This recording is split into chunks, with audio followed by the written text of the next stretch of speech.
The clock on Sarah Williams's dashboard showed 11:47 p.m. as she drove down the empty highway. She was tired after spending 12 hours undercover at a drug deal in the city. Her job as an FBI agent was not easy, but she loved catching bad guys and making the streets safer. Sarah had been working for the FBI for 3 years. She was good at her job and had helped put many criminals behind bars. Tonight, she just wanted to get home to her small apartment and rest. Tomorrow would bring another dangerous assignment. The highway was dark and quiet, only a few cars passed by. Sarah kept her speed at exactly 65 miles per hour, the same as the speed limit. She always followed traffic rules even when she was tired. Her mother had taught her to always be careful, especially when driving alone at night. Suddenly, bright, flashing lights appeared in her rearview mirror. Sarah looked at her speedometer again. She was not speeding. She checked her phone to make sure she had not missed any calls from work. Maybe there was an emergency, and other agents needed her help. But something felt wrong. The car behind her was an old unmarked police car. It looked dirty and had dents on the side. Real police cars were usually clean and well-maintained. Sarah's training kicked in, and she started paying attention to every detail. She pulled over to the side of the road and turned on her hazard lights. Sarah kept her hands on the steering wheel where they could be seen. She had been taught that any interaction with police could be dangerous, even for a federal agent. 2 men got out of the unmarked car. They walked slowly toward her vehicle, but they did not look professional. Their uniforms were wrinkled and dirty. One officer was tall and white with a mustache. The other was shorter and Asian with a mean look on his face. The tall officer came to her window while the shorter one stayed near the back of her car. This was not normal police procedure. Usually, both officers stayed together for safety. License and registration, the tall officer said rudely. He did not say hello or explain why he had stopped her. He did not tell her his name or badge number. Real police officers always introduced themselves and explained the reason for the traffic stop. Sarah handed over her driver's license and car registration. She watched the officer's eyes as he looked at her documents. He was not reading them carefully. Instead, he kept looking around nervously as if he was watching for other cars. Officer Morrison, she read from his name tag. Can you tell me why you stopped me tonight? I was not speeding and my car is working fine. Morrison ignored her question. He walked back to his partner and they started whispering to each other. Sarah could not hear what they were saying, but she could see them pointing at her car and then at her. The shorter officer, whose name tag said Chen, came to her window. Step out of the car, he ordered. His hand was resting on his gun, which made Sarah nervous. Can you please tell me what this is about? Sarah asked politely. She knew her rights, but she also knew that arguing with police officers could make situations worse. Just get out of the car, Chen repeated, his voice getting louder and more angry. Sarah slowly opened her door and stepped out. She kept her hands visible and moved carefully. Even though she was an FBI agent, she was still a black woman alone on a dark highway with 2 strange men who claimed to be police officers. Morrison started walking around her car, looking in the windows with his flashlight. Nice car, he said, with a fake smile. Must have cost a lot of money. What kind of work do you do? I work for the government, Sarah answered truthfully. She did not want to reveal that she was FBI yet. Something about these 2 men made her feel unsafe. Chen laughed. Government work, huh? Must pay pretty well for you to afford a car like this. Sarah noticed that neither officer had called in the traffic stop on their radio.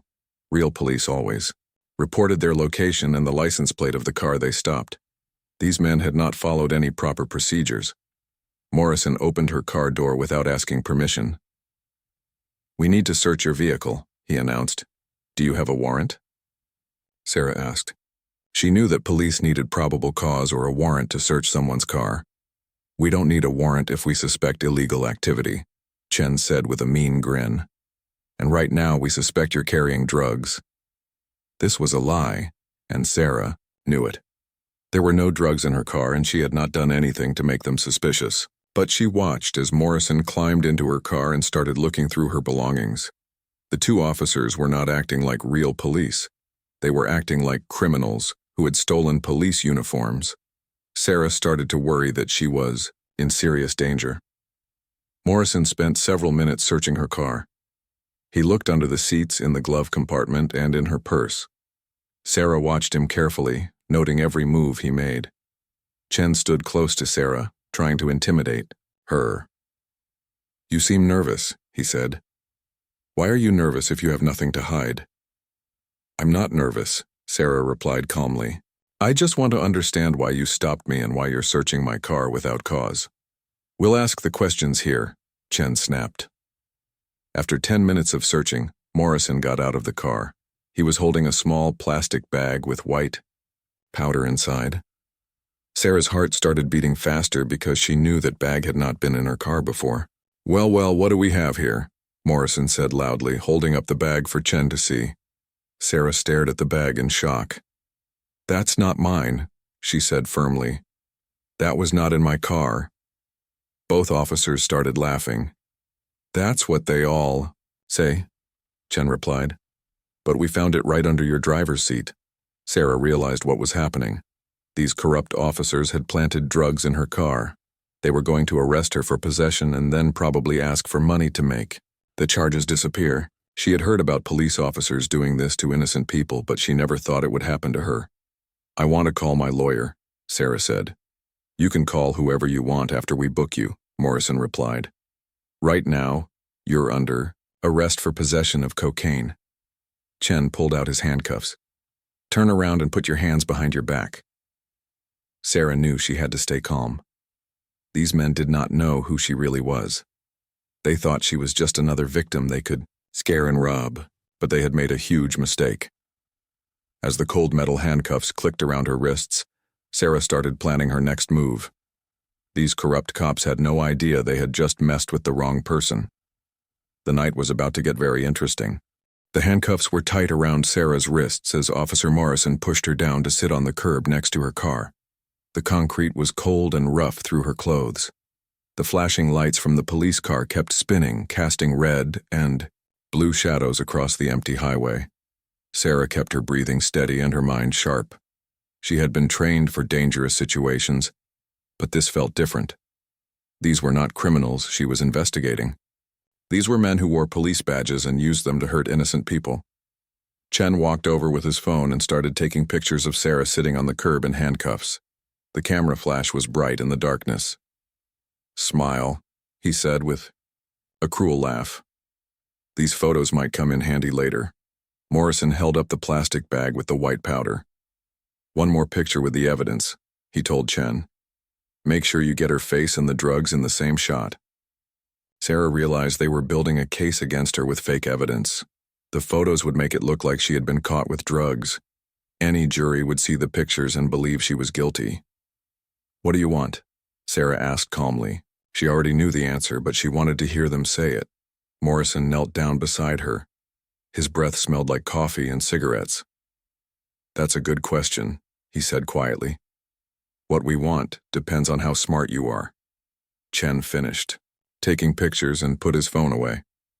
"See, we could take you to jail right now," he said. "Book you for possession of cocaine. Call your job and tell them you got arrested for drugs." Morrison nodded. "Your boss would fire you immediately. Your family would be ashamed. Your neighbors would think you're a drug dealer. Your life would be ruined forever." Sarah listened to their threats without showing any emotion. Inside, she was memorizing every word they said. Later, she would need to remember everything for the federal investigation that would destroy these men's lives. "But we're not unreasonable people," Chen continued. "We understand that good people sometimes make mistakes. Everyone deserves a second chance." Morrison stood up and brushed dirt off his knees. "Here's how this works. You pay us $5,000 in cash and this whole thing disappears. The drugs disappear. The arrest report disappears. The photos disappear." $5,000, Chen repeated. "That's a bargain compared to what you'll spend on lawyers and bail money. Plus you keep your job and your reputation." Sarah looked up at both officers. They were so confident in their plan. They had probably done this many times before to other innocent people. "And if I don't pay?" she asked. Morrison laughed. Then we process you for drug possession. You spend the night in jail. Your name gets in the newspaper. Your mugshot goes online. Your life gets very complicated very fast. Chen pulled out a business card and showed it to Sarah. It was blank except for a phone number written in pen. This is how you contact us when you get the money. You have exactly 24 hours. 24 hours, Morrison repeated, checking his watch. Tomorrow night at midnight, you better have our cash ready. No checks, no credit cards, no electronic transfers. Cash only. Sarah noticed that other cars were driving past on the highway. Some slowed down to look at the scene, but none stopped to help. To them, it probably looked like a normal arrest. They had no idea they were witnessing a crime. Chen sat down on the hood of the police car. You're probably wondering how we know. You can afford $5,000, he said with a smirk. Morrison pulled out Sarah's driver's license and waved it in the air. Nice address in the expensive part of town. Government job with good benefits. New car that costs more than most people make in 6 months. We do our research, Chen added. We don't pick random people for this. We pick people who have money and something to lose. Sarah realized these officers had been watching her before tonight. They knew where she lived and where she worked. They had planned this whole thing in advance. The thought made her angry, but she kept her face calm. Morrison walked back to Sarah and knelt down again. Now, I know what you're thinking. You're thinking about going to the police to report us. But who's going to believe you over 2 decorated police officers? Chen laughed from his spot on the car hood. A black woman with a drug arrest claiming she was framed by white cops? Good luck with that story. Even if someone believed you, Morrison continued, you'd still have to explain why you had cocaine in your car. The evidence is already bagged and tagged. Your fingerprints are on the car where we found it. Sarah knew they were lying about her fingerprints, but she also knew how the system worked. Corrupt cops often got away with crimes because people were afraid to speak up against them. We've been doing this job for 15 years, Chen said. We know how to make evidence stick. We know which judges to talk to. We know which prosecutors owe us favors.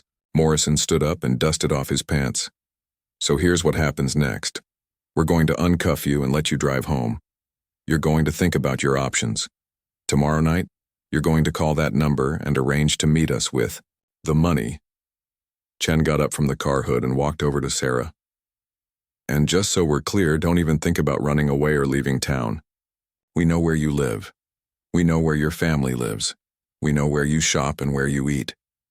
If you try to disappear, Morrison added, we'll make sure everyone you know gets a copy of these photos. Your boss, your neighbors, your family, members. Everyone will think you're a drug dealer who ran away to avoid jail. Sarah felt the handcuffs being removed from her wrists.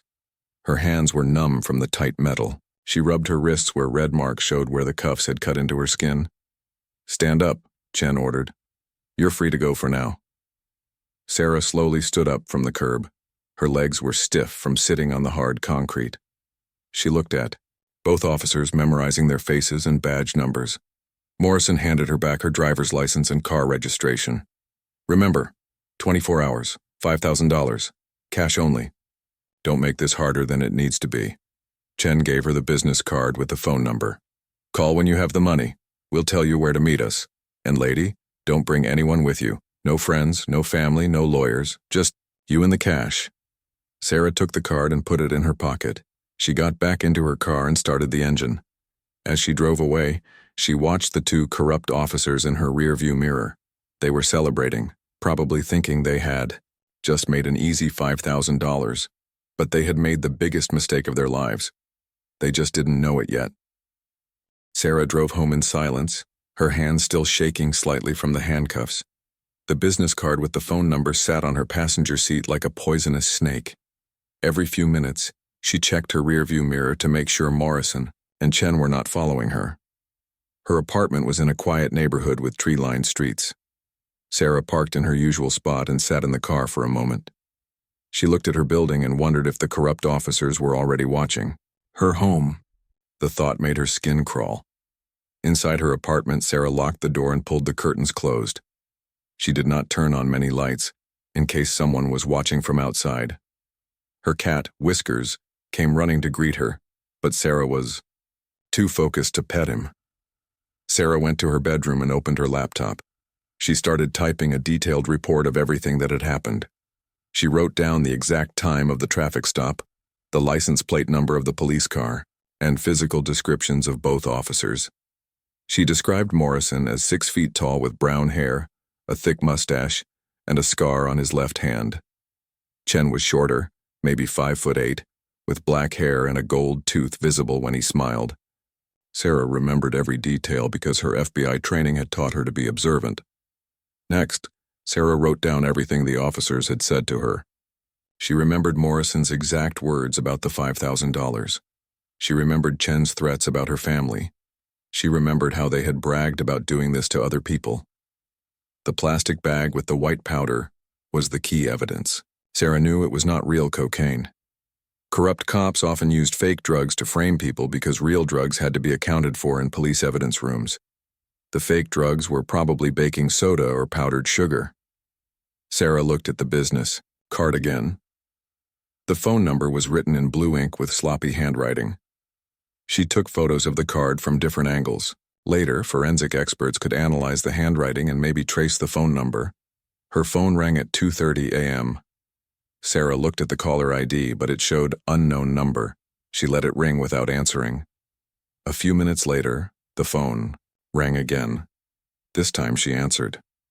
"Hello, Sarah," Chen's voice said through the phone. "Just checking to make sure you made it home safely." Sarah felt her heart beat faster, but she kept her voice calm. "What do you want?" "Just wanted to remind you about our deal," Chen said with a laugh. 24 hours, remember? The clock is ticking." "I remember," Sarah replied. "Good.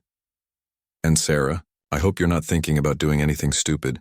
We have friends everywhere, police departments, courts, even the FBI." Sarah almost smiled when Chen mentioned the FBI. If only he knew who he was really talking to. "We'll be watching you tomorrow," Chen continued. "Don't go anywhere unusual. Don't talk to anyone you shouldn't. Just get our money and everything. We'll be fine." The line went dead. Sarah put her phone down and continued working on her report. She needed to document everything while the details were still fresh in her memory. At 4 a.m., Sarah's phone rang again. This time it was Morrison calling. "Having trouble sleeping?" Morrison asked when Sarah answered. "What do you want?" Sarah asked, trying to sound tired and scared. "I want to tell you a story," Morrison said, "about what happens to people who don't pay us." Sarah listened as Morrison described other victims. He talked about a businessman who had refused to pay. Morrison claimed they had planted drugs in the man's office and gotten him fired. He talked about a woman who had tried to report them to internal affairs. Morrison said they had made her life so miserable that she moved to another state. "The point is," Morrison said, "we always get our money. One way or another, it's much easier if you just cooperate." "I understand," Sarah said quietly. "Do you have any questions about tomorrow?" Morrison asked. "How do I know you'll keep your word?" Sarah asked. "How do I know you won't arrest me after I pay you?" Morrison laughed. "Because we're businessmen, Sarah, we want repeat customers. If word gets out that we arrest people after they pay us, nobody would pay us anymore. Besides," Morrison added, "we have bigger fish to fry. $5,000 from you is nice, but we have other people who pay us much more." This was exactly what Sarah needed to hear. Morrison was admitting that they had multiple victims and that this was an ongoing criminal operation. "Get some sleep," Morrison said before hanging up. "Tomorrow is going to be a big day." Sarah did not sleep at all that night. Instead, she spent the time researching Morrison and Chen online. She found their employment records, their home addresses, and information about their families. Morrison had been a police officer for 12 years. He had been disciplined twice for excessive force but never fired. He lived in a house that was much more expensive than what a police officer could normally afford. Chen had been on the force for 8 years. He had been investigated for corruption once before, but the case was dropped due to lack of evidence. His bank records, which Sarah could access through FBI databases, showed large cash deposits that he could not explain. By 6 a.m., Sarah had built a complete profile of both officers. She knew their schedules, their partners, and their supervisor's name. She also found evidence that they had been suspected of corruption before, but had never been caught. Sarah made coffee and sat by her window as the sun came up. She watched. Neighbors leaving for work and children walking to school. Everything looked normal, but Sarah knew her life had changed forever the night before. At 8 a.m., Sarah called in sick to work. She told her supervisor she had food poisoning and needed the day off. This gave her time to plan without anyone at the FBI office wondering where she was. Sarah spent the morning driving around the city, checking to see if anyone was following her. She used every trick she had learned in FBI training to detect surveillance. After 2 hours, she was confident that Morrison and Chen were not watching her.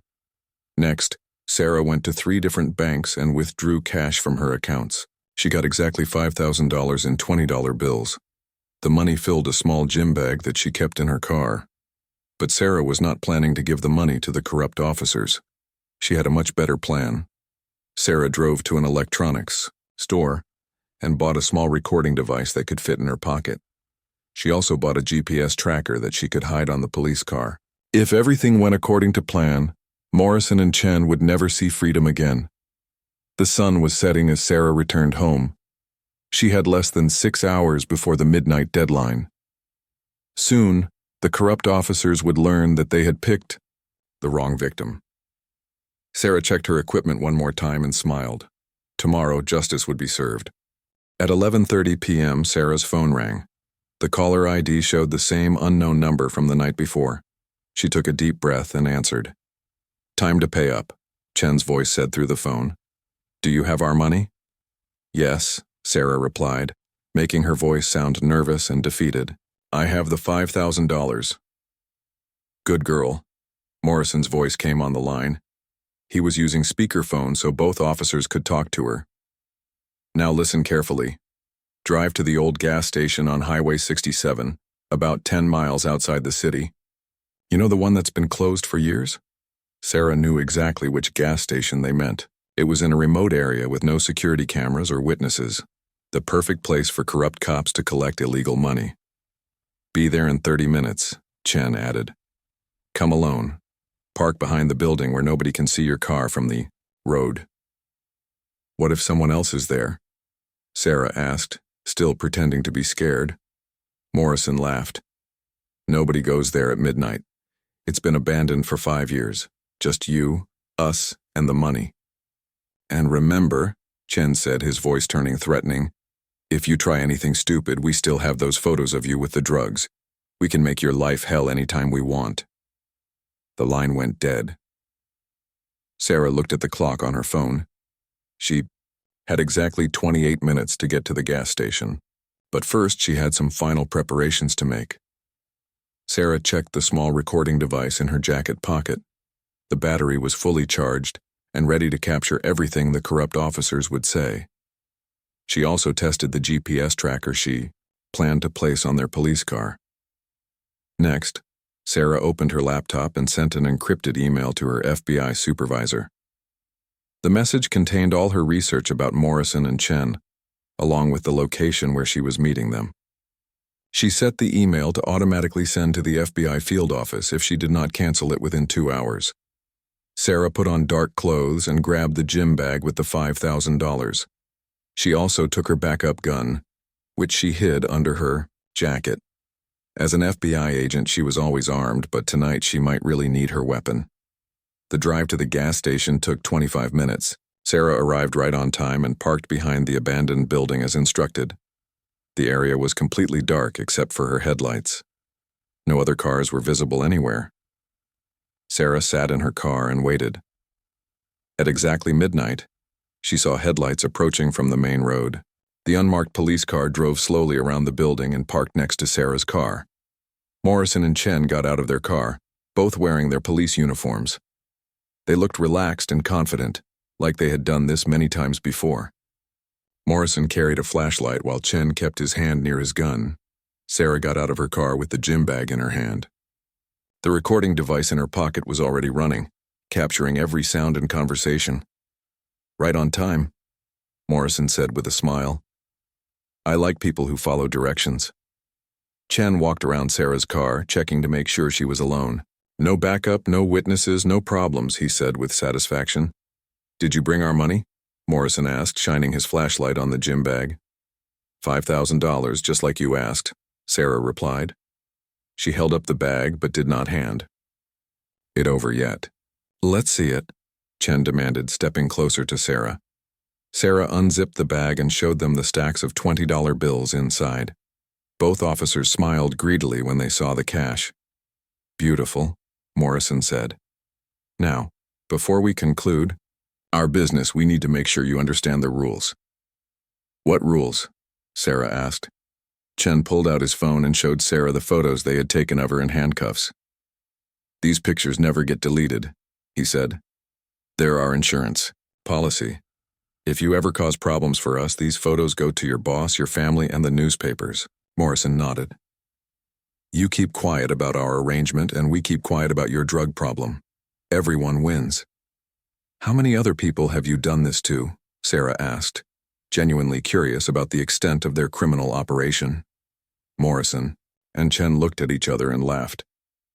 More than you can count, Morrison replied proudly. We've been running this operation for 3 years, Chen added. We've collected over $200,000 from people just like you. Sarah felt sick hearing about all their other victims, but she kept her expression neutral. What happens if someone refuses to pay? Nobody refuses, Morrison said, confidently. We're very good at picking the right targets. People with money, good reputations, and something to lose. Chen walked closer to Sarah. Rich people, government workers, business owners, they all pay up because they can't afford to have drug charges on their record. And if someone tries to report us, Morrison continued, who's going to believe them? We're decorated police officers with clean records. They're just criminals trying to get out of trouble. Sarah realized this was the perfect moment.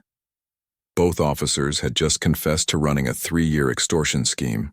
They had admitted to collecting over $200,000 illegally. Everything was being recorded. Before I give you this money, Sarah said calmly, I think there's something you should know about me. Morrison raised an eyebrow. Yeah? What's that? Sarah looked directly at both officers. Her voice became steady and professional. My name is Special Agent Sarah Williams, Federal Bureau of Investigation, badge number 2847. The smiles disappeared from both officers' faces instantly. Chen took a step backward, his mouth falling open in shock. Morrison's flashlight trembled in his hand. You're lying, Morrison stammered, but his voice cracked with fear. Sarah recited her FBI identification number, her supervisor's name, and the address of the federal building where she worked. She explained that she had been returning from an undercover drug investigation when they pulled her over. Chen's face went completely white. This is impossible, he whispered. We checked you out. You work for the city government. That's my cover story, Sarah explained calmly. I've been working undercover narcotics for 3 years. The same 3 years you've been running your extortion scheme. Morrison dropped his flashlight. The light rolled across the ground, casting strange shadows on the abandoned gas station walls. Look, Agent Williams, maybe we can work something out, he said desperately. You just confessed to extorting over $200,000 from innocent people, Sarah replied. You admitted to planting evidence and threatening families. Everything you said has been recorded. Chen reached for his gun, but Sarah was faster. She drew her FBI service weapon and pointed it at both officers. FBI, put your hands up, now. Both corrupt officers immediately raised their hands above their heads. They knew that threatening a federal agent was a crime that could put them in prison for decades. This is all just a big misunderstanding, Morrison pleaded. We made a mistake. We didn't know who you were. Sarah kept her gun trained on both men while she reached for her phone with her free hand. The only mistake you made was picking the wrong victim. As Sarah dialed for backup, she watched the 2 corrupt officers standing with their hands up in front of the abandoned gas station. Their criminal empire was about to come crashing down, and justice was finally going to be served. Within 15 minutes, the abandoned gas station was surrounded by FBI vehicles and police cars. Red and blue lights flashed everywhere, lighting up the dark night like a carnival. Sarah had called her supervisor, who immediately sent a full team to arrest Morrison and Chen. The two corrupt officers sat on the ground with their hands zip-tied behind their backs. They looked terrified and confused, like they could not believe what was happening to them. Just an hour ago, they thought, they were collecting easy money from another victim. Now they were facing federal charges that could put them in prison for the rest of their lives. FBI agent Maria Rodriguez, Sarah's supervisor, arrived at the scene and walked over to check on her. "Are you okay?" Agent Rodriguez asked with concern in her voice. "I'm fine," Sarah replied, putting her gun back in its holster. "But these two have been very busy. They just confessed to running an extortion scheme for 3 years and collecting over $200,000. Agent Rodriguez looked at Morrison and Chen with disgust. "Federal agents will be very interested in hearing about that," she said coldly. Sarah handed over the recording device from her pocket. "Everything is on here," she explained. "Their confession, their threats, their description of how they target victims, it's all evidence." Agent Rodriguez smiled proudly at Sarah. "Outstanding work. You turned what could have been a disaster into a major bust." Meanwhile, other FBI agents were searching the corrupt officer's police car. They found more plastic bags with fake drugs, several burner phones, and a notebook with names and addresses of other victims. Morrison and Chen had been keeping detailed records of their criminal activities. Agent Thompson, who was leading the search, called out to Agent Rodriguez. "We found their victim list," he announced, holding up the notebook. "There are over 50 names in here, along with amounts of money collected and photos of each person." Sarah felt sick thinking about all the innocent people these corrupt officers had terrorized and robbed. Families had been destroyed, careers had been ruined, and lives had been changed forever because of Morrison and Chen's greed. Chen started crying as he sat on the ground. "Please," he begged Sarah. "I have kids, I have a family, we didn't hurt anybody, we just needed extra money." "You didn't hurt anybody?" Sarah replied angrily. "You destroyed people's lives. You planted drugs on innocent citizens. You threatened families. You stole money from hardworking people." Morrison tried a different approach. "Agent Williams, we can make a deal," he said desperately. "We can tell you about other corrupt cops. We can help you catch bigger fish." Agent Rodriguez knelt down next to Morrison. "The only deal you're going to get is the one the federal prosecutor offers you," she said firmly. "And that depends on how much you cooperate and how many of your victims you help us contact." The FBI agents loaded Morrison and Chen into separate vehicles to take them to the federal building for questioning. As the cars drove away, Sarah watched the red taillights disappear into the darkness. "What happens next?" Sarah asked Agent Rodriguez. "First, we'll analyze all the evidence you collected," Agent Rodriguez explained. "The recordings, the victim list, the fake drugs, everything. Then we'll start contacting all the people on their list to get their statements." Sarah nodded. "Some of those victims might be too scared to come forward. They might think nobody will believe them. That's why your recording is so important," Agent Rodriguez replied. "Morrison and Chen confess to everything. Their own words will convict them, even if some victims are afraid to testify." Over the next 3 days, Sarah worked with other FBI agents to build the case against Morrison and Chen. They discovered that the corruption was even worse than they had initially thought. The investigation revealed that Morrison and Chen had stolen over $300,000 from victims over 4 years, not 3 years like they had claimed. They had targeted over 80 people, including teachers, nurses, small business owners, and even other government workers. Many victims came forward once they learned that the corrupt officers had been arrested. People who had been too scared to report the extortion finally felt safe enough to tell their stories. Mrs. Johnson, a school teacher, had paid Morrison and Chen $2,000 after they planted drugs in her car outside the school where she worked. She had been too afraid to report it because she thought nobody would believe her. Mr. Martinez, who owned a small restaurant, had paid the corrupt officers $5,000 when they threatened to shut down his business with false drug charges. He had taken out a loan to pay them, nearly bankrupting his family. The list went on and on. Every victim had a heartbreaking story about how Morrison and Chen had destroyed their lives and stolen their money.